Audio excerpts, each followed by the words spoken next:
क्या आप IAS officer बनना चाहते हैं? क्या आपका भी सपना है कि देश के लिए आईएएस जैसे आप सेवा कर सकें? अगर आपका जवाब हाँ है तो आज इस वीडियो के जरिए हम आपको बताएंगे आईएएस फॉर्म को भरने से लेकर आईएएस ऑफिसर बनने तक का सफर।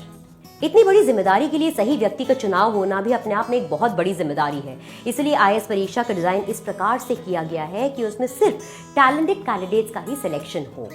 हर वर्ष आईएएस परीक्षा में लगभग 6 लाख लोग बैठते हैं, जिसमें से केवल 1000 लोग ही सेलेक्ट हो पाते हैं। ये भारत देश की सबसे बड़ी सरकारी नौकरी है जो हर इंसान के जीवन को कहीं न कहीं प्रभावित करती है। चाहे वो शहर हो या जिला, राज्य सरकार हो या फिर भारत सरकार, सभी शीर्ष पदों पर एक आईएएस अधिकारी ही होता है। सबसे पहले बात करते हैं नोटिफिकेशन के बारे में।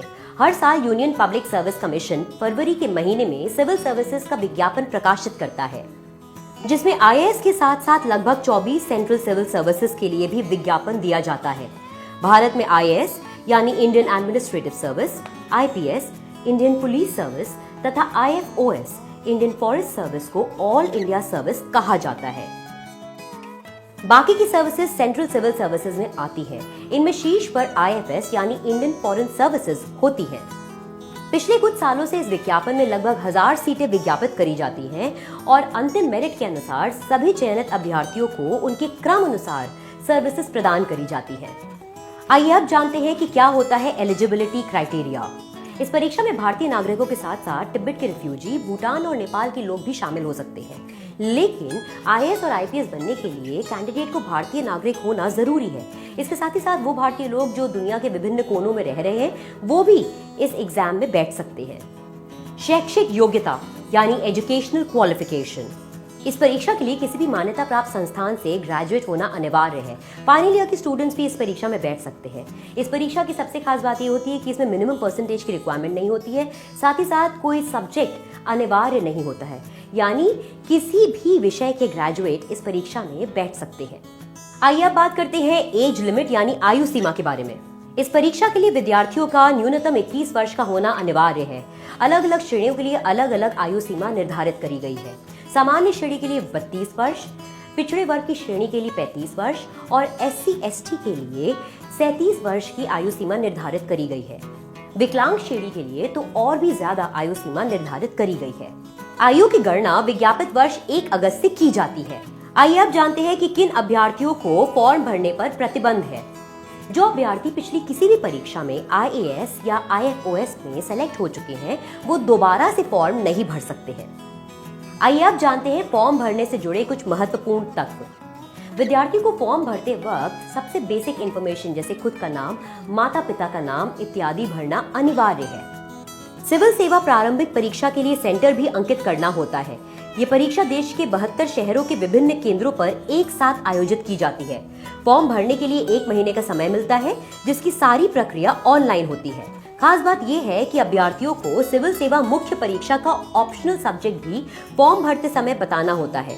नोटिफिकेशन में 26 ऑप्शनल सब्जेक्ट्स की सूची में से किसी एक का चुनाव करना होता है। फॉर्म भरते समय आपको अपना परीक्षा का माध्यम भी बताना होता है। आप हिंदी और इंग्लिश दोनों में से किसी भी माध्यम में परीक्षा दे सकते हैं। फॉर्म भरते समय आपको अपने पसंद की सर्विसेज को क्रमवार बताना होता है। इसे सर्विस प्रेफरेंस भी कहते हैं। साथ ही आपको अपने पसंदीदा राज्यों की सूची भी क्रमबद्ध रूप से देनी होती है कि आप कहां पर या कौन से राज्य में काम करना पसंद करेंगे। आईएएस के लिए कितने अटेम्प्ट्स मिलते हैं? इस परीक्षा में हर श्रेणी के अभ्यर्थियों के लिए अटेम्प्ट्स निर्धारित किए गए हैं। सामान्य श्रेणी के लिए 6 अटेम्प्ट्स, अन्य पिछड़ा वर्ग के लिए 9 अटेम्प्ट्स और SC/ST के लिए कोई सीमा नहीं है। ध्यान देने वाली बात यह है कि फॉर्म भरने को अटेम्प्ट काउंट नहीं किया जाता है। प्रारंभिक परीक्षा के किसी भी एक पेपर में सम्मिलित होने को अटेम्प्ट मान लिया जाता है। अब एग्जाम के प्लान के बारे में जानते हैं।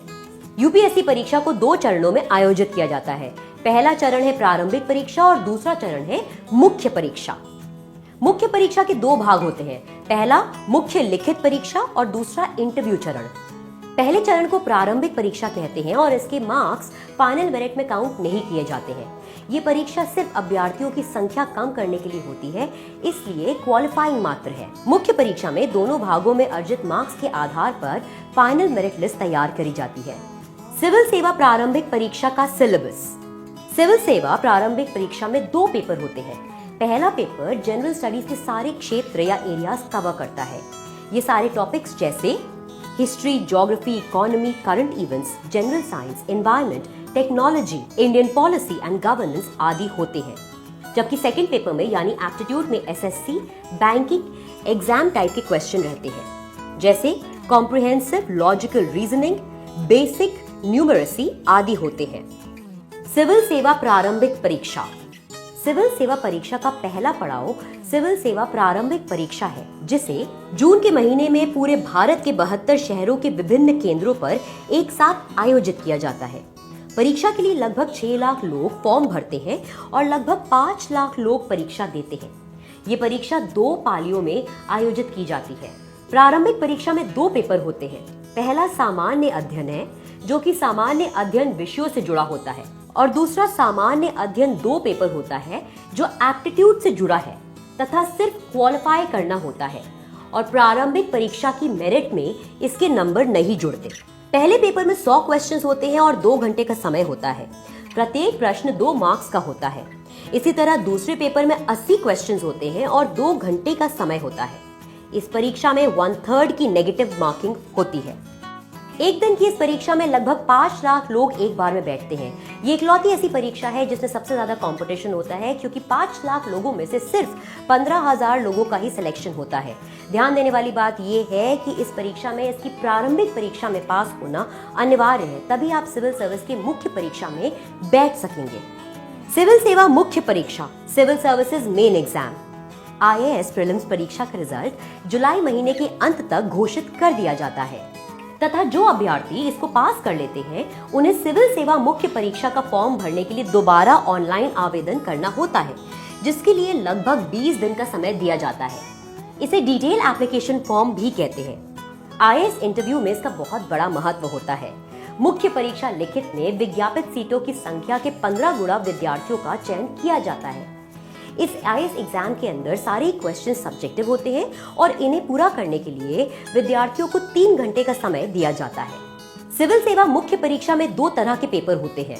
एक तो वो पेपर्स जो सभी के लिए समान होते हैं, और दूसरे ऑप्शनल सब्जेक्ट्स के पेपर होते हैं, जो कि प्रत्येक सब्जेक्ट के लिए अलग होते हैं। अभ्यर्थी ऑप्शनल सब्जेक्ट का चयन करते हैं तथा उसी के पेपर देते हैं। सिविल सेवा मुख्य परीक्षा में कुल 9 पेपर होते हैं, जिनका टोटल 1750 मार्क्स होता है। इसमें आपको 9 में से 7 सब्जेक्ट में ज्यादा फोकस करना है, क्योंकि 7 सब्जेक्ट पेपर्स में से ही मेरिट बनाई जाती है। इंग्लिश और सामान्य भाषा का पेपर केवल पास करना होता है और इसके मार्क्स नहीं जुड़ते हैं। खास बात यह है कि जो माध्यम आपने फॉर्म पर अंकित किया हो, उसी माध्यम से आप परीक्षा दे सकते हैं। दूसरे माध्यम से परीक्षा देने पर आंसर चेक नहीं किया जाता, ऐसा निर्देश प्रत्येक पेपर पर लिखा होता है। इंग्लिश तथा भारतीय भाषा के पेपर में पास होने के लिए सिर्फ 25% अंक लाने होते हैं। भारतीय भाषा का कंपल्सरी पेपर अरुणाचल प्रदेश, मणिपुर, मेघालय, मिजोरम, नागालैंड तथा सिक्किम के अभ्यर्थियों के लिए अनिवार्य नहीं होता है। ये दोनों पेपर 300 मार्क्स के होते हैं। शेष सभी पेपर 250 मार्क्स के होते हैं। सिविल सेवा मुख्य परीक्षा में कुल 9 पेपर होते हैं, जिनका टोटल 1750 मार्क्स होता है। सामान्य अध्ययन के 4 पेपर होते हैं और एक निबंध का पेपर, एक इंग्लिश का पेपर और एक भाषा का भी पेपर होता है। इसके अलावा 2 ऑप्शनल सब्जेक्ट्स के पेपर भी होते हैं। सिविल सर्विसेज मुख्य परीक्षा सिलेबस। सिविल सर्विसेज ऐसे पेपर। इस पेपर में दिए गए टॉपिक्स में से 3 घंटे में 2 निबंध लिखने होते हैं। प्रत्येक निबंध 125 मार्क्स का होता है। पॉलिटिक्स, सोसाइटी, टेक्नोलॉजी, फिलॉसफी आदि से टॉपिक्स दिए जाते हैं। जनरल स्टडी पेपर 1 में Indian history, culture, world geography और सोसाइटी कवर होता है। जनरल स्टडीज पेपर 2 में governance, constitution, polity, social justice and international relation से प्रश्न आते हैं। जनरल स्टडीज पेपर 3 में technology, economic development, biodiversity, environment, security and disaster management में से प्रश्न आते हैं। जनरल स्टडी पेपर 4 में एथिक्स, इंटेग्रिटी एंड एप्टीट्यूड है। सामान्य शब्दों में कहा जाए तो आप क्या सोचते हैं, आपके विचार कैसे हैं, किसी घटना को लेकर आप कैसे रिएक्ट करते हैं। सिविल सेवा मुख्य परीक्षा। सभी जनरल स्टडीज के पेपरों में 20 क्वेश्चन होते हैं, जिनका उत्तर 3 घंटे में देना होता है। प्रत्येक 10 मार्क्स के लिए 150 शब्दों की तथा 15 मार्क्स के लिए 250 शब्दों की शब्द सीमा भी निर्धारित की गई है। परंतु एथिक्स के पेपर में केस स्टडीज आती है, इसलिए उसमें सिर्फ 12 प्रश्न ही पूछे जाते हैं। पेपर का स्ट्रक्चर फिक्स नहीं होता है और ये किसी भी साल बदल सकता है। ऑप्शनल सब्जेक्ट के पेपर में 8 क्वेश्चन आते हैं जिनका 3 घंटे में ही उत्तर देना होता है। सिविल सेवा मुख्य परीक्षा में चयनित अभ्यर्थियों की संख्या विज्ञापित सीटों की संख्या से 2.5 गुना होती है, यानी लगभग 15,000 में से 2,500 ही इंटरव्यू के लिए चयनित होते हैं। पर्सनालिटी टेस्ट या इंटरव्यू। सिविल सेवा मुख्य परीक्षा लिखित का रिजल्ट अगले वर्ष मार्च तक आ जाता है। इंटरव्यू सिविल सेवा मुख्य परीक्षा का दूसरा भाग होता है। इसे पर्सनालिटी टेस्ट कहते हैं। यह इंटरव्यू 275 मार्क्स का होता है और इस इंटरव्यू में पूछे जाने वाले प्रश्न पहले से निर्धारित नहीं होते हैं। ज्यादातर प्रश्न आपके डिटेल्ड एप्लीकेशन फॉर्म से ही पूछे जाते हैं, इसलिए इस बात का बहुत खास ध्यान रखें कि जब आप अपना डिटेल्ड एप्लीकेशन फॉर्म भर रहे हैं तो आप उसको पूरी सच्चाई से भरें। आईएएस इंटरव्यू के लिए अभ्यर्थी को यूपीएससी की दिल्ली स्थित धौलपुर हाउस बिल्डिंग में आना होता है। यहाँ अभ्यर्थियों के सभी ओरिजिनल डॉक्यूमेंट्स का वेरिफिकेशन किया जाता है तथा एक कॉमन हॉल में बैठा दिया जाता है। यूपीएससी के मेंबर्स की अध्यक्षता में एक इंटरव्यू पैनल बनाया जाता है जो कि कैंडिडेट्स का इंटरव्यू लेते हैं। इंटरव्यू पैनल में देश की विभिन्न क्षेत्रों से जुड़े दिग्गजों को आमंत्रित किया जाता है। आईएएस इंटरव्यू में अभ्यर्थी का कॉन्फिडेंस, एटीट्यूड तथा प्रॉब्लम सॉल्विंग स्किल्स चेक की जाती है। यहाँ अभ्यर्थी की पर्सनालिटी का सब्जेक्टिव असेसमेंट किया जाता है। सिविल सेवा के इंटरव्यू लगभग 20 दिन तक चलते हैं और इंटरव्यू खत्म होने के 10 दिन के बाद ही फाइनल रिजल्ट आ जाता है। फाइनल मेरिट लिस्ट इंटरव्यू और सिविल सेवा मुख्य परीक्षा लिखित के मार्क्स मिलकर बनती है। इसका मतलब यह है कि अधिकतम 2050 मार्क्स में से फाइनल मेरिट लिस्ट बनती है, जिसके आधार पे सर्विसेज प्रदान की जाती है। लगभग 100 रैंक तक के अभ्यर्थियों को आईएएस सेवा मिल जाती है। रिजल्ट के कुछ दिन बाद यूपीएससी अपनी रिकमेंडेशन को मिनिस्ट्री ऑफ पर्सनल भेजता है, जिसके कुछ दिन बाद ही सबको अपॉइंटमेंट लेटर जारी किए जाते हैं। अगर आपको ये वीडियो अच्छा लगा हो तो इसे लाइक करना मत भूलिएगा और अन्य ऐसी वीडियोस देखने के लिए विजिट करें jagranjosh.com। Till the next time, it's a goodbye.